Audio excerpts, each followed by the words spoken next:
UK dagi thorokpa mahiroi COVID-19 negative oire.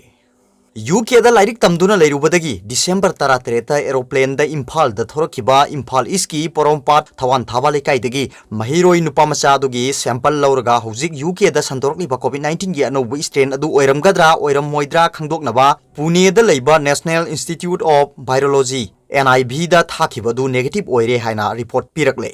UK dagi halakpadagi lamphel da leiba RDU wing da leiba COVID care center da laying chathaduna leirakiba mahiro asi negative oire haibagi Pune dagi tharakpa serol adu ngasi Manipur gi Chief Minister N Biren gi Facebook account da thagalaktuna ahan boina leibak piam da khangalaki loinana mahiro asi negative oirakpa sida Chief Minister N Biren gi maikei dagi su haraute amba phongdoroki Panbay abadi UK dagi thorokiba mahiroi nupa macha adugi porompat thawan thaba lekai da leiba imungi miyoi singsu December 18 da COVID-19 test tawbada December 13 da matamdu da negative oire haina report pirakhrabani aduga top pawmana license gan na kapada nupi ama shokle ngarang numidang pung tara rom taba matamda Singjamai police station gi manung chana leiba Singjamai oinam thingel dagi hojikna kakwa asem lekai da leiba mutum Robindro sahina kunthra manga apok patomba hairiba miyo asina license nongmaina kapada nupi ama sokle hairi nongmaina panbadagi soklaba nupi asigi maming Saurak pam ongbi Sunita mapuroiba Surjit kawi kakwa konjeng lekai dagi nupi asigi mabukta nongmaina panbadagi asok apan nangki nongmai kapliba mutum Robindro Imphal West police station da sangjarakre thaudo dugi matang da case ama lokhutuna thijin humjin bagi thabak sathakre aduga top pawmana aikhoina yamna nonjaraga politics tawgadaba natte Biren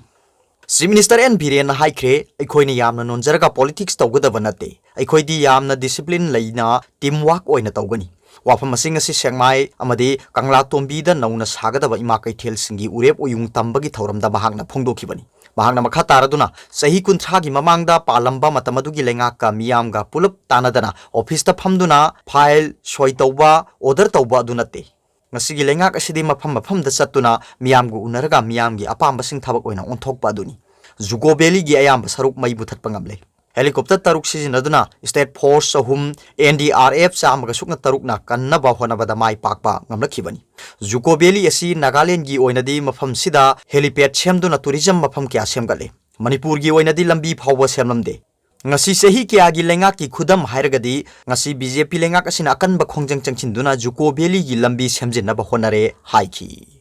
aduga top pawmana yummai thana ba honaramba miyoi pungkun mari gi manungda phagadabani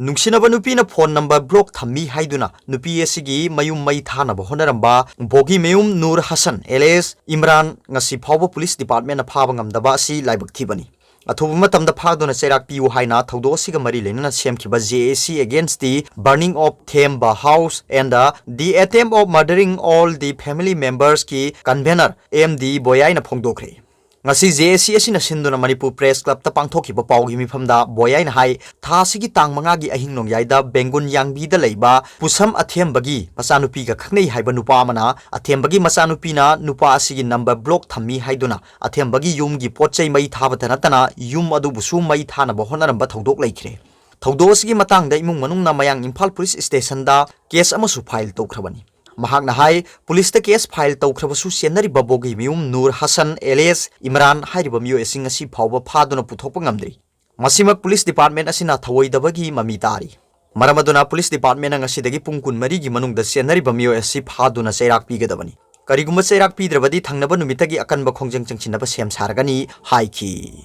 aduga top pawmana lairik tamba phanghandrabadi mahiro singna khongjang changchilagani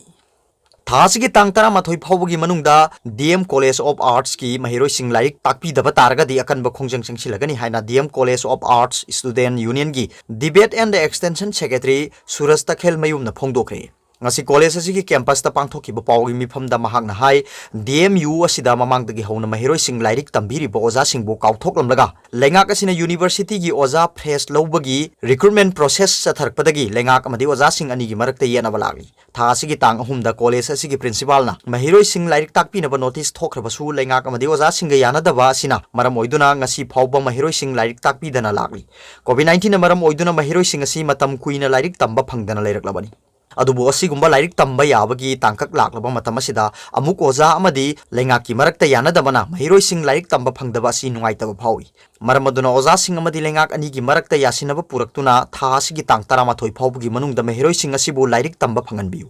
करिगुम्बा मतम असि फावबुदा lyric तंबीदबा तारगदी महिरोइसिंग असिना तोंगान तोंगानबा खोंजें किया संगसिलगलगनी मसिदा थोरकपा अफफता खुदिंगमक लेंगाकना पुगदमनी हाइकी कॉलेज असिगी महिरोइसिंगना कॉलेज कैंपसता लाइरिक तंबा याहनबियु हाइना खोंजें चंगसिंदुना कोलाउ कयासु लाउखी अदुगा तोप पावमना इंडिया दा यूके कोविड म्यूटेंट स्ट्रेन 63 यौखरे यूके दगी संदोरकपा तमथिरबा UK Covid mutant strain India दा तपना तपना संदोरक्तुना ngasi ayuk phawbuda punna laisat asigi confirm case masing 63 sure haina Ministry of Health and Family Welfare na phongdokre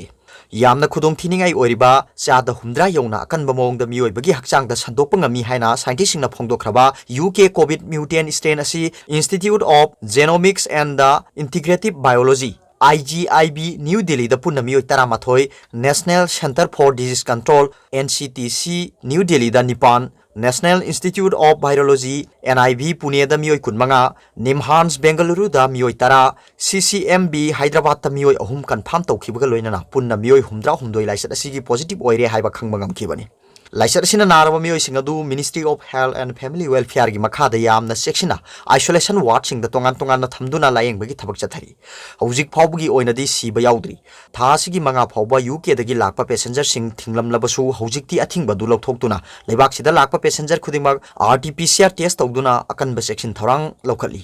लाइसर सि मालेमगी लेबाक 13 हाइबदी Denmark Netherland Australia Italy Sweden France Spain Switzerland Germany Canada Japan Lebanon अमसुंग Singapore दा संदोक्तुना मियोइबगी पुंसिदा यामना अचौबा सिंगनबा अमा थेंगनरिबनी अदुगा तोप पावमना Donald Trump सौगतपा सिंगना इरांग हौरकपदगी 13 सोकले 52 फारे वाशिंगटन दा डोनाल्ड ट्रम्प बु सौगतपा सिंगना इरांग हौरकपदगी मियोइ 12 साथीना असोपन नंगले हाइना एजेंसी की पावना हाइरी थौदोक्तुगा मरी लेना मियोइ 52 फारे हाइनासु पावसिना मखा तारी ngarang si Washington da nauna karakpa Joe Biden na charge launabagi thorang paikhalingai da Trump saugat pa kangbu singna irang horokpadagi asopan nangkhibani hairi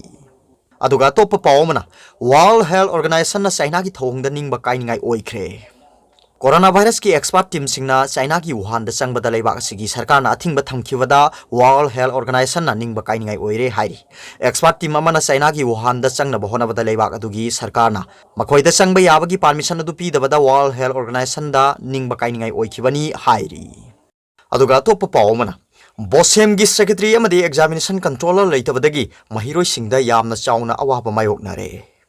Board of Secondary Education Manipur BOSEM की मरोइबा फमनी हाइबदी सेक्रेटरी अमदी एग्जामिनेशन कंट्रोलर लेतबदगी हौजिक लमदमसी class 10 थागदब महिरोइसिंग याउना तै महिरोइसिंगदा हिरम कयादा यामना चाउना अवाबा मायोकनहल्ले पाउसे असिना फंगबा पाउगी मतुंग इनदी बोसेम की सेक्रेटरी अमसुंग एग्जामिनेशन कंट्रोलर असि डिप्यूटेशन दा सही अनि की ओइना हापनी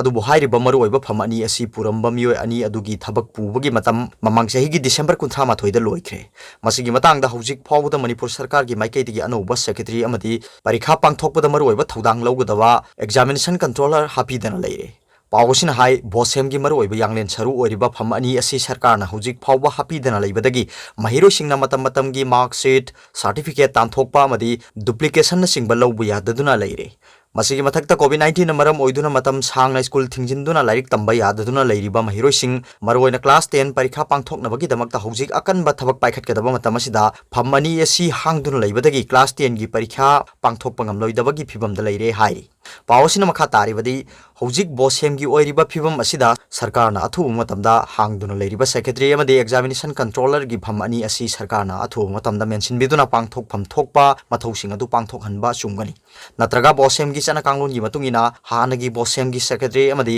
एग्जामिनेशन कंट्रोलर ओइरंबा मियोइसिंग असि मखा ताना सही अमा सांगदोकपा याय हाइबलै